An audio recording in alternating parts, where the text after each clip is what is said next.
kita mudah dan bebas berak ke mana-mana sahaja dengan senang. Sebelum ini kita dapat melakukan aktiviti seharian dengan mudah. Sebelum ini udara alas kita sihat dan tidak dicemari oleh apa-apa. Namun semuanya telah berubah. Sekarang semua pergerakan kita terbatas. Banyak peraturan dan sekatan yang telah ditetapkan oleh kerajaan yang perlu kita patuhi. Sekarang kita tidak dapat melaksanakan aktiviti seharian dengan senang. Sekarang udara alas kita tidak sihat dan kerana dipenuhi dengan udara yang tidak sihat, iaitu virus yang bernama COVID-19.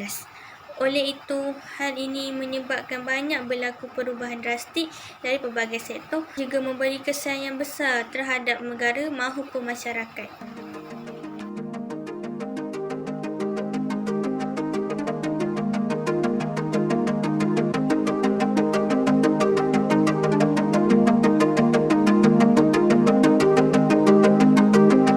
Bahayanya COVID-19 terhadap masyarakat. Hai, Assalamualaikum, selamat sejahtera. Nama saya Nur Aminah Syafiqah binti Yasin, nama betik 261913. Okey, hari ini saya akan buat video berkaitan dengan isu yang negara Malaysia hadapi, iaitu isu pandemik COVID-19. Seperti yang kita tahu, pada masa sekarang, isu yang telah melanda negara Malaysia ialah isu coronavirus atau dikenali sebagai COVID-19.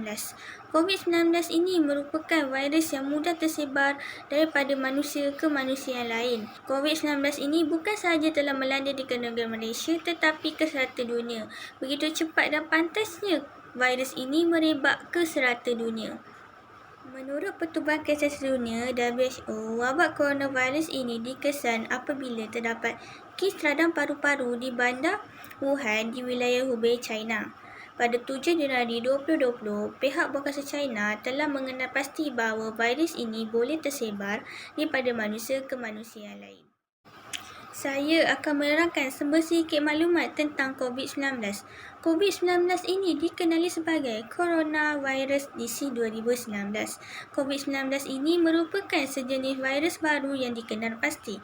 COVID-19 ini boleh dijangkiti melalui titisan pernafasan ataupun sentuhan. COVID-19 ini mudah tersebar daripada individu ke individu yang lain. COVID-19 ini menyebabkan ramai masyarakat mengalami masalah kesihatan yang teruk dan juga yang lebih teruk boleh membawa kepada maut.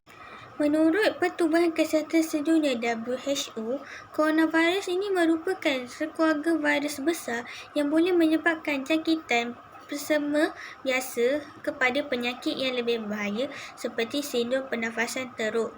Tanda gejala jangkitan ini adalah gejala pernafasan, batuk, demam, sukar bernafas dan sesak nafas. Malah lebih teruk lagi, jangkitan ini boleh membawa kepada radang paru-paru, kegagalan buah pinggang, pernafasan yang teruk dan malah boleh membawa kepada maut. Golongan masyarakat yang mudah dan berisiko untuk jangkiti virus ini adalah masyarakat yang mempunyai masalah kesihatan seperti sakit jantung, darah tinggi, kencing manis dan sebagainya. Malah golongan warga tua dan kanak-kanak juga berisiko untuk dijangkiti virus ini. Menurut statistik daripada WHO menunjukkan ramai rakyat Malaysia yang maut akibat dijangkiti virus ini. Lihatlah anda bahawa virus ini boleh memberi kesan yang teruk kepada kita sehingga ia boleh membawa maut kepada diri kita. Oleh itu, marilah kita bersama-sama berhentikan penularan virus ini daripada berlaku. Kita hendaklah mematuhi peraturan dan undang-undang yang telah ditetapkan oleh kerajaan. Antara peraturan yang telah ditetapkan oleh kerajaan adalah memakai penutup mulut, sentiasa membasuh tangan menggunakan sabun atau hand sanitizer, mengamalkan jarak sosial 1 meter daripada orang lain, tidak berhimpun di kawasan orang awam dan lain-lain. Apabila berlaku isu ini, kerajaan telah mengambil inisiatif iaitu dengan mengumumkan Perintah Kawasan atau dikenali sebagai PKP. Ini merupakan salah satu cara untuk menghentikan rantaian penularan virus ini daripada berlaku. PKP membawa maksud kepada mematuhi arahan duduk di rumah, penjarakan sosial, pemakaian topeng muka apabila berada di luar rumah, menjaga kebersihan diri serta beberapa langkah keselamatan dan kesihatan yang. Namun, apabila diumumkan perintah kawalan berkurang, terdapat segelintir masyarakat tidak mengindahkannya dan membuat sambil lewa.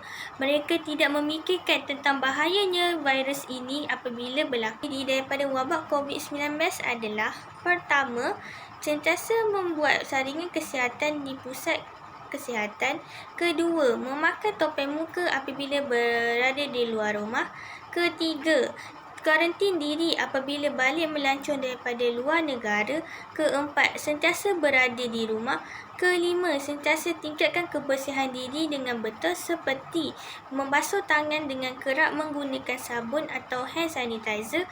Keenam, menjaga jarak sosial 1 meter apabila berada di luar rumah. Dan yang ketujuh, menjaga kesihatan diri seperti makan makanan berkhasiat serta melakukan senaman ringkas di rumah.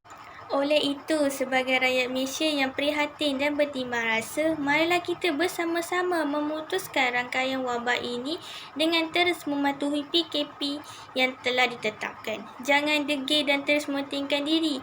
Fikirkanlah kesan sikap negatif kepada sosial dan ekonomi yang terjejas teruk jika PKP terpaksa diteruskan lagi.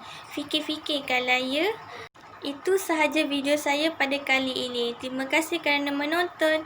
Bye.